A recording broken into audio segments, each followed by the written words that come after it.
السلام علیکم ورحمۃ اللہ وبرکاتہ۔ اللہم صلی علی سیدنا شفیعنا مولانا محمد بارک وسلم صلو علیہ صلاۃ وسلام علیک یا رسول اللہ، صلو علیہ صلاۃ وسلام علیک یا حبیب اللہ صلی اللہ تعالی علیہ وآلہ وسلم۔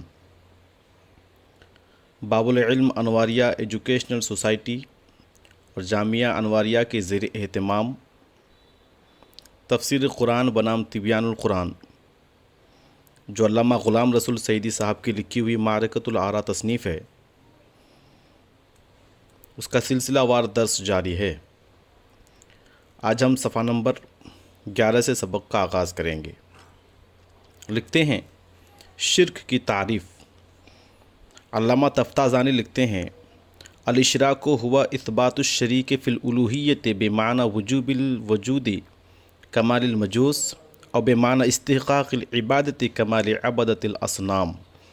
شرح العقائد صفحہ نمبر 56۔ شرک یہ ہے کہ کسی کو الوہیت میں شریک مانا جائے، خواہ کسی کو اللہ کے سوا واجب الوجود مانا جائے جیسا کہ مجوس مانتے ہیں، یا کسی کو عبادت کا مستحق مانا جائے جیسا کہ بت پرست مانتے ہیں۔ خلاصہ یہ ہے کہ شرک کا مدار صرف دو چیزوں پر ہے، وجوب وجود اور استحقاق عبادت۔ اگر کوئی شخص اللہ تعالیٰ کے سوا کسی کو واجب الوجود یا مستحق عبادت مانے تو یہ شرک ہے، ورنہ نہیں۔ علامہ زبیدی لکھتے ہیں والذین هم بہ مشرکون، سورہ نحل آیت نمبر 100 کی تفسیر میں ابو العباس نے کہا ہے کہ یہ وہ لوگ ہیں جو اللہ کی عبادت کرتے ہیں اور اس کے ساتھ شیطان کی عبادت بھی کرتے ہیں، اسی وجہ سے یہ مشرک ہو گئے۔ تاج العروس جلد نمبر 7 صفحہ نمبر 148۔ کیا چیز شرک ہے اور کیا چیز شرک نہیں ہے؟ اگر کوئی شخص کسی کی کوئی صفت مستقل بذات مانے تو یہ بھی اس کو واجب الوجود ماننا ہے۔ لہذا جو شخص کسی نبی علیہ السلام یا کسی ولی کے متعلق یہ عقیدہ رکھے کہ ان کے سننے یا دیکھنے کی صفت مستقل ہے، یعنی وہ اپنی ذاتی طاقت سے سنتے یا دیکھتے ہیں، یا ان کا علم ذاتی ہے یا ان کی قدرت ذاتی ہے، تو یہ شرک ہے۔ اور اگر یہ عقیدہ ہو کہ اللہ تعالیٰ کی دی ہوئی طاقت سے وہ سنتے ہیں اور دیکھتے ہیں اور ان کا علم اور قدرت اللہ کی عطا سے ہے، تو یہ شرک نہیں ہے۔ یا شیخ عبد القادر جیلانی شیئا للہ پڑھنے کے متعلق شیخ رشید احمد گنگوہی لکھتے ہیں، اور جو شیخ قدس سرہ کو متصرف بالذات اور عالم غیب بالذات خود جان کر پڑھے گا وہ مشرک ہے۔ اور اس عقیدہ سے پڑھنا کہ شیخ کو حق تعالیٰ اطلاع کر دیتا ہے اور باذنہ تعالیٰ شیخ حاجت براری کر دیتے ہیں تو یہ شرک نہ ہوگا۔ فتاوی رشیدیہ کامل مبوب صفحہ نمبر 50۔ یا رسول اللہ انظر حالنا کہنے کے متعلق شیخ رشید احمد گنگوہی لکھتے ہیں یہ خود آپ کو معلوم ہے کہ ندا غیر اللہ تعالیٰ کو کرنا دور سے شرک حقیقی جب ہوتا ہے کہ ان کو عالم سامع مستقل اعتقاد کرے، ورنہ شرک نہیں۔ مثلا یہ جانے کہ حق تعالیٰ ان کو مطلع فرما دیوے گا، یا باذنہ ہی تعالیٰ انکشاف ان کو ہو جاوے گا، یا باذنہ ہی تعالیٰ ملائکہ پہنچا دیویں گے، جیسا درود کی نسبت وارد ہے، یا محض شوقیہ کہتا ہو محبت میں یا عرض حال محل تحسر اور حرمان میں، کہ ایسے مواقع میں اگرچہ کلمات خطابیہ بولتے ہیں لیکن ہرگز نہ مقصود اسما ہوتا ہے نہ عقیدہ۔ بس انہی اقسام سے کلمات مناجات و اشعار بزرگان کے ہوتے ہیں، یعنی اشعار بزرگان کے ہوتے ہیں کہ فی حد ذاتی ہی نہ شرک نہ معصیت۔ فتاوی رشیدیہ کامل مبوب صفحہ نمبر 68۔ اہل قبور سے استعانت کے متعلق شیخ گنگوہی لکھتے ہیں استعانت کے 3 معنی ہیں۔ ایک یہ کہ حق تعالیٰ سے دعا کرے کہ بحرمت فلاں میرا کام کر دے، یا یہ باتفاق جائز ہے، خواہ عند القبر ہو خواہ دوسری جگہ، اس میں کسی کو کوئی کلام نہیں۔ دوسرے یہ کہ صاحب قبر سے کہے کہ تم میرا کام کر دو، یہ شرک ہے، خواہ قبر کے پاس کہے خواہ قبر سے دور کہے۔ اور بعض روایت میں جو آیا ہے اعینونی بعباد اللہ، تو وہ فی الواقع کسی میت سے استعانت نہیں بلکہ عباد اللہ جو صحرا میں موجود ہوتے ہیں ان سے طلب اعانت ہے کہ حق تعالیٰ ان کو اسی کام کے واسطے وہاں مقرر کیا ہے، تو وہ اس باب سے نہیں ہے۔ اس سے حجت جواز پر لانا جہل ہے، معنی حدیث سے تیسرے یہ ہے کہ قبر کے پاس جا کر کہے کہ اے فلاں تم میرے واسطے دعا کرو کہ حق تعالیٰ میرا کام پورا کر دے وے۔ اس میں اختلاف علماء کا ہے۔ مجوز سماع موتیٰ اس کے جواز کے مقر ہیں اور مانعین سماع منع کرتے ہیں، سو اس کا فیصلہ اب کرنا محال ہے، مگر انبیاء علیہم السلام کے سماع میں کسی کو خلاف نہیں، اسی وجہ سے ان کو مستثنیٰ کیا ہے۔ اور دلیل جواز یہ ہے کہ فقہاء نے بعد سلام کے وقت زیارت قبر مبارک کے شفاعت مغفرت کا عرض کرنا لکھا ہے، پس یہ جواز کے واسطے کافی ہے۔ فتویٰ رشیدیہ کامل مبوب صفحہ نمبر 112۔ یہاں تک کہ ہم نے یہ بیان کیا ہے کہ اگر اللہ تعالیٰ کے سوا کسی کو واجب الوجود مانا جائے یا کسی غیر اللہ کی کوئی صفت مستقل بذات مانا جائے تو یہ شرک ہے، ورنہ شرک نہیں ہے۔ لہٰذا عطائی علم، عطائی قدرت اور عطائی اختیارات ماننا شرک نہیں ہے، اور اس عقیدہ سے یا رسول اللہ کہنا جائز ہے، جیسا کہ علماء دیوبند کے سب سے بڑے عالم شیخ رشید احمد گنگوہی کے حوالوں سے گزر چکا ہے۔ اب ہم یہ بتانا چاہتے ہیں کہ اگر غیر اللہ کی تعظیم بطور عبادت کی جائے تو یہ شرک ہے، اور اگر بطور عبادت تعظیم نہ کی جائے تو یہ شرک نہیں ہے۔ علامہ محمد حسکفی لکھتے ہیں، اگر کوئی شخص غیر اللہ کی تعظیم کے لیے جانور ذبح کرے تو یہ حرام ہے، اور اس کے کفر ہونے میں دو قول ہیں کہ یہ مکروہ ہے اور کفر نہیں ہے، کیونکہ ہم کسی مسلمان کے متعلق یہ گمان نہیں کرتے ہیں کہ اس ذبح سے کسی آدمی کا تقرب حاصل کرے گا۔ الدر المختار علی حمیش رد المحتار، جلد نمبر 5 صفحہ نمبر 196 197۔ علامہ شامی تقرب کے شرح میں لکھتے ہیں، یعنی جو تقرب بطور عبادت ہو، کیونکہ اسی تقرب سے تکفیر کی جائے گی، اور یہ مسلمان کے حال سے بعید ہے کہ وہ کسی شخص کا تقرب بطور عبادت حاصل کرنے کے لیے جانور ذبح کرے۔ اس لیے ظاہر ہے کہ اس نے دنیا کے حصول کے لیے جانور ذبح کیا ہے، یا اس سے اظہار محبت کے لیے جانور ذبح کیا ہے، لیکن جب کہ اس ذبح میں غیر اللہ کی تعظیم شامل ہے تو وہ اس کا بسم اللہ اللہ اکبر پڑھنا حکماً خالص اللہ کے لیے نہیں ہے، اس لیے یہ فعل حرام ہوگا۔ جیسے کوئی شخص ذبح کے وقت کہے بسم اللہ و بسم فلاں تو یہ فعل حرام ہے، لیکن کسی چیز کے حرام ہونے اور اس کے کفر ہونے میں کوئی تلازم نہیں ہے۔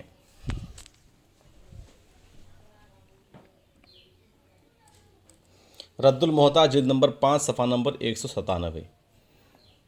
نیز علامہ محمد حسکفی لکھتے ہیں، بعض لوگ علماء اور مشائخ کے سامنے زمین کو بوسہ دیتے ہیں، یہ فعل حرام ہے۔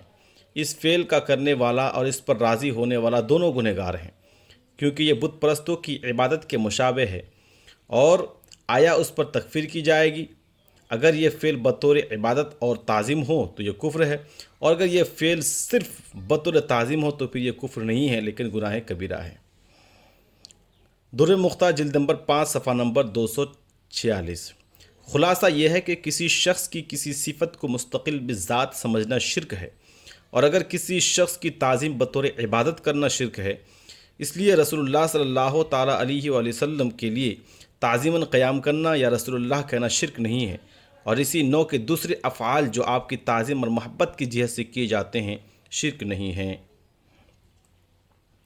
بسم اللہ الرحمن الرحیم۔ وَإِن كُنتُمْ فِي رَيْبٍ مِّمَّا نَزَّلْنَا عَلَىٰ عَبْدِنَا فَأْتُوا بِسُورَةٍ مِّن مِّثْلِهِ وَادْعُوا شُهَدَاءَكُم مِّن دُونِهِ إِن كُنتُمْ صَادِقِينَ فَإِن لَّمْ تَفْعَلُوا وَلَن تَفْعَلُوا فَاتَّقُوا النَّارَ الَّتِي وَقُودُهَا النَّاسُ وَالْحِجَارَةُ أُعِدَّتْ لِلْكَافِرِينَ۔ اور اگر تم اس کتاب کے کلام الہی ہونے میں شک میں ہو، جس کو ہم نے اپنے محبوب بندے پر نازل کیا ہے، تو اس کے مانند کوئی اور صورت بنا کر لے آؤ، اور اللہ کے سوا اپنے مددگاروں کو بھی بلا لو اگر تم سچے ہو۔ سو اگر تم نہ کر سکے اور تم ہرگز نہ کر سکو گے تو اس آگ سے بچو جس کا ایندھن آدمی اور پتھر ہوں گے، جس کو کافروں کے لیے تیار کیا گیا ہے۔ اس سے پہلے اللہ تعالیٰ نے تمام لوگوں کو مخاطب فرما کر اپنے خالق رب اور وحدہ لا شریک ہونے پر دلیل قائم کی تھی، اور اب اس پر دلیل قائم کی ہے کہ قرآن اللہ کا کلام ہے، اور اس کلام کو اس نے سیدنا محمد صلی اللہ تعالیٰ علیہ وآلہ وسلم پر نازل کیا ہے، اور اس میں آپ کی رسالت پر دلیل ہے، کیونکہ عرب اپنی فصاحت و بلاغت پر بہت فخر کرتے تھے اور اپنے مقابلے میں باقی دنیا کو عجم کہتے تھے۔ اس کے باوجود وہ قرآن مجید کی کسی چھوٹی صورت کی مثال لانے سے بھی عاجز رہے، اور اس کے مقابلہ میں کوئی صورت لانے کے بجائے جنگ و جدال کے درپے ہوئے، اور اس سے سیدنا محمد صلی اللہ تعالیٰ علیہ وآلہ وسلم کے اس دعویٰ کا سچا ہونا ظاہر ہو گیا کہ ان پر اللہ کا کلام نازل ہوا ہے۔ اور جس طرح پہلی آیتوں میں یہ بتایا گیا ہے کہ آسمان سے پانی نازل کرنا اور اس سے زرعی اجناس کو اگانا صرف اللہ تعالیٰ کا کام ہے اور کوئی یہ کام نہیں کر سکتا، اور یہ اس کے خالق ہونے کی دلیل ہے، اسی طرح ان آیتوں میں یہ بتایا ہے کہ ایسا فصیح و بلیغ کلام، اور جو کلام غیب کی خبروں اور علوم و معارف پر بھی مشتمل ہو، وہ صرف قرآن کریم ہے، اور کوئی شخص اس کلام کی نظیر نہیں لا سکتا۔ اور یہ آیتیں سیدنا محمد صلی اللہ تعالیٰ علیہ وآلہ وسلم کی رسالت پر دلیل ہے۔ اس سے پہلے اللہ تعالیٰ نے مکی صورتوں میں قرآن مجید کی نظیر لانے کا چیلنج کیا تھا۔ ارشاد فرمایا، قُلْ لَئِنِ اجْتَمَعَتِ الْإِنسُ وَالْجِنُّ عَلَىٰ أَن يَأْتُوا بِمِثْلِ هَٰذَا الْقُرْآنِ لَا يَأْتُونَ بِمِثْلِهِ وَلَوْ كَانَ بَعْضُهُمْ لِبَعْضٍ ظَهِيرًا۔ فرمائیے اگر تم انسان اور جن اس قرآن کی مثل لانے پر جمع ہو جائیں، تمام انسان اگر جمع ہو جائے اور جن، تو وہ اس کی مثل نہیں لا سکیں گے، خواہ وہ ایک دوسرے کی مدد بھی کریں۔ سورہ بنی اسرائیل آیت نمبر 88۔ اور جب وہ اس پورے قرآن کی مثل لانے سے عاجز رہے تو اللہ تعالیٰ نے چیلنج میں تخفیف کر کے فرمایا، فَأْتُوا بِعَشْرِ سُوَرٍ مِثْلِهِ۔ سورہ ہود آیت نمبر 13۔ سو تم اس کی مثل 10 صورتیں لے آؤ۔ اور جب وہ اس کی مثل 10 صورتیں بھی نہ لا سکے اور تخفیف کر کے فرمایا قُلْ فَأْتُوا بِسُورَةٍ مِّن مِّثْلِهِ۔ آپ کہیے تم اس کی مثل کوئی ایک صورت لے آؤ۔ اور جب وہ ایک صورت بھی نہ لا سکے تو فرمایا فَلْيَأْتُوا بِحَدِيثٍ مِّن مِّثْلِهِ، اس کی مثل ایک بات ہی لے آئیں۔ یہ تمام مکی صورتوں کی آیتیں ہیں جن میں قرآن مجید کی مثل لانے کا چیلنج کیا گیا ہے، اور اب اس مدنی صورت میں اس چیلنج کا دوبارہ ذکر کیا گیا ہے تاکہ باقی کفار اور مشرکین کے سامنے بھی قرآن مجید کا معجز اور حجت ہونا ظاہر ہو جائے۔ سیدنا محمد صلی اللہ تعالیٰ علیہ وآلہ وسلم کی نبوت پر دلیل۔ ان آیتوں میں سیدنا محمد صلی اللہ تعالیٰ علیہ وآلہ وسلم کی رسالت پر کئی وجوہ سے دلیل ہے۔ مشرکین عرب نبی کریم صلی اللہ تعالیٰ علیہ وآلہ وسلم کے سخت مخالف تھے۔ اللہ تعالیٰ نے ان کو قرآن مجید کی صورتوں جیسی ایک صورت لانے کا چیلنج دیا، اور اللہ تعالیٰ نے پیش گوئی بھی کر دی کہ وہ اس کی مثل نہیں لا سکتے۔ یہ قرآن ان کی لغت میں نازل ہوا تھا، اگر اس کی مثل لانا ان کے لیے ممکن ہوتا تو وہ اس کی مثل ضرور لے آتے، کیونکہ سیدنا محمد صلی اللہ تعالیٰ علیہ وآلہ وسلم کے دعوی نبوت کو باطل کرنا اور آپ کے اصحاب کو آپ سے متنفر کرنا ان کا انتہائی مقصود تھا۔ اور جب وہ اس کی مثل لانے سے عاجز رہے تو ظاہر ہو گیا کہ یہ اللہ کا کلام ہے، اور اس سے معارضہ کرنا مخلوق کی قدرت میں نہیں ہے۔ نبی اکرم صلی اللہ تعالیٰ علیہ وآلہ وسلم کا یہ معجزہ قیامت تک باقی رہے گا۔ انبیاء سابقین علیہم السلام کو اپنے اپنے زمانے میں معجزات دیے گئے، مثلا حضرت موسیٰ کو ید بیضا دیا گیا اور ان کو عصا دیا گیا جو ان کے ہاتھ میں اژدہا بن جاتا تھا، اور حضرت عیسیٰ علیہ السلام مادر ذات اندھوں کو بینائی عطا کرتے اور برص کے مریضوں کو شفا دیتے اور مردوں کو زندہ کر دیتے، مگر ان کے یہ معجزات صرف ان کی حیات اور ان کے زمانے میں قائم اور حجت تھے، اور جب یہ انبیاء علیہم السلام ظاہری نگاہوں سے رخصت ہوئے تو یہ معجزات بھی ان کے ساتھ رخصت ہو گئے۔ اس کے برخلاف نبی صلی اللہ تعالیٰ علیہ وسلم کے وصال کے بعد بھی قرآن مجید اسی طرح معجزہ ہے۔ اب سے 1400 سال پہلے بھی قرآن مجید کی نظیر کوئی نہیں لا سکا تھا اور نہ اب تک لا سکا ہے، حالانکہ قرآن مجید کے مخالفین کی تعداد دن بدن زیادہ ہو رہی ہیں اور علوم و فنون بھی روز افزو ترقی پر ہیں، تو اگر کسی شخص کے لیے قرآن مجید کی نظیر لانا ممکن ہوتا تو وہ اب تک لا چکا ہوتا۔ اگر کسی یہودی یا عیسائی کو اپنے دین کے متعلق تردد ہو تو اس کے پاس کوئی ایسی دلیل نہیں جو اس کو اپنے نبی کی نبوت کے متعلق مطمئن کر سکے۔ اس کے برخلاف اگر کسی مسلمان کو اپنے دین کے متعلق بالفرض تردد ہو تو اس کو سیدنا محمد صلی اللہ تعالیٰ علیہ وآلہ وسلم کی نبوت کے متعلق یقین اور اطمینان پہنچانے کے لیے قرآن مجید کی 114 صورتیں موجود ہیں۔ دوسری وجہ یہ ہے کہ موافقین اور مخالفین سب کا اس پر اتفاق ہے کہ نبی صلی اللہ تعالیٰ علیہ وآلہ وسلم کی نظر بہت دور رس تھی۔ آپ بہت معاملہ فہم اور انتہائی دانش مند تھے۔ آپ کی رائے بہت صائب اور فکر بہت صحیح تھی۔ پھر یہ کیسے ہو سکتا تھا کہ آپ نبوت کا دعویٰ کرتے اور اپنی نبوت کی دلیل ایسے کلام کو قرار دیتے جس کی مثل پیش کرنے پر ہر عرب قادر ہوتا، اور اس سے آپ کے دعویٰ کا کذب اور بطلان ظاہر ہو جاتا؟ العیاذ باللہ۔ ظاہر ہے کہ آپ ایسا غیر معمولی ذہین شخص اس قسم کا کمزور چیلنج نہیں کر سکتا تھا۔ اس سے معلوم ہوا کہ جس کلام کی نظیر لانے کا آپ نے چیلنج کیا تھا وہ اللہ کا کلام ہے، اور اس کلام کی نظیر لانا کسی انسان کی قدرت میں نہیں ہے۔ تیسری وجہ یہ ہے کہ اللہ تعالیٰ نے فرمایا وَلَن تَفْعَلُوا، تم اس کلام کی مثل ہرگز نہ لا سکو گے۔ یہ اللہ تعالیٰ کی پیش گوئی ہے اور اس آیت میں غیب کی خبر ہے، اور بعد کے واقعات نے یہ ثابت کر دیا کہ پیش گوئی درست تھی اور غیب کی یہ خبر صادق تھی۔ اور اب تو 14 صدیاں گزر چکی ہیں، اسلام کے مخالفین بکثرت ہیں، لیکن آج تک کوئی شخص قرآن مجید کی کسی آیت کی نظیر نہیں پیش کر سکا۔ اللہ تعالیٰ کا ارشاد ہے اور اللہ کے سوا اپنے شہداء مددگاروں کو بھی لے آؤ اگر سچے ہو۔ شہید کا معنی شہداء شہید کی جمع ہے۔ اس کا معنی ہے حاضر گواہی دینے والا، مددگار اور امام۔ اللہ کی راہ میں قتل کیے جانے والے کو بھی شہید کہتے ہیں، کیونکہ اس کے قتل ہوتے ہی اس کے سامنے اس کا اجر اور سعادت حاضر ہو جاتی ہے، یا اس کے سامنے حوریں حاضر ہو جاتی ہیں، یا اس کی عزت افزائی اور اس کو بشارت دینے کے لیے فرشتے حاضر ہو جاتے ہیں۔ قرآن مجید میں ہے تتنزل علیہم الملائکۃ الا تخافوا ولا تحزنوا وابشروا بالجنۃ التی کنتم توعدون، سورہ حامیم السجدہ آیت نمبر 30۔ ان پر فرشتے اترتے ہیں کہ خوف کرو نہ غم کرو، اور اس جنت کے ساتھ خوش ہو جاؤ جس کا تم سے وعدہ کیا گیا تھا۔ اور اس شہید سے مراد وہ شخص ہوتا ہے جو اللہ کے دین کی سربلندی کے لیے کفار سے لڑتا ہوا شہید ہوا۔ یہ دنیا اور آخرت کے حق میں شہید ہے، اور جو شخص دین کی سربلندی کے لیے لڑتا ہوا قتل نہیں ہوا بلکہ اپنی جان مال یا عزت کی حفاظت کرتا ہوا قتل ہو گیا یا ظلماً قتل کیا گیا، وہ دنیا کے اعتبار سے شہید ہے۔ اور جو شخص غرق ہوا یا پیٹ کی بیماری یا میں فوت ہوا اور آخرت کے اعتبار سے شہید ہے۔ اول ذکر دونوں قسم کے شہیدوں کو غسل دیا جائے گا، نہ کفن پہنایا جائے گا۔ ان کو بغیر غسل کے انہی کپڑوں میں دفن کیا جائے گا اور ان کی نماز جنازہ پڑھی جائے گی۔ اس آیت کا معنی یہ ہے کہ قرآن کی صورت کی مثل لانے کے لیے تم انسانوں، جنوں اور خود ساختہ معبودوں کو بلاؤ اور ان سے مدد حاصل کر لو۔ اللہ کے سوا اس کلام کی مثل اور کوئی نہیں لا سکتا۔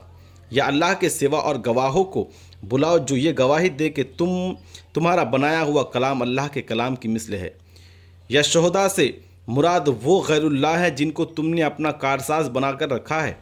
یا شہداء سے مراد وہ خود ساختہ معبود ہے جن کے متعلق تمہارا عقیدہ ہے کہ وہ قیامت کے دن تمہارے حق میں گواہی دیں گے۔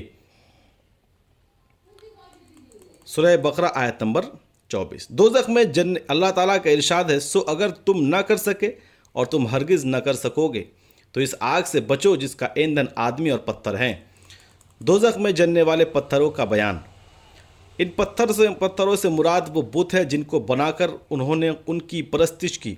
قرآن مجید میں ہے انکم وما تعبدون من دون اللہ حسب جہنم، بے شک تم اور اللہ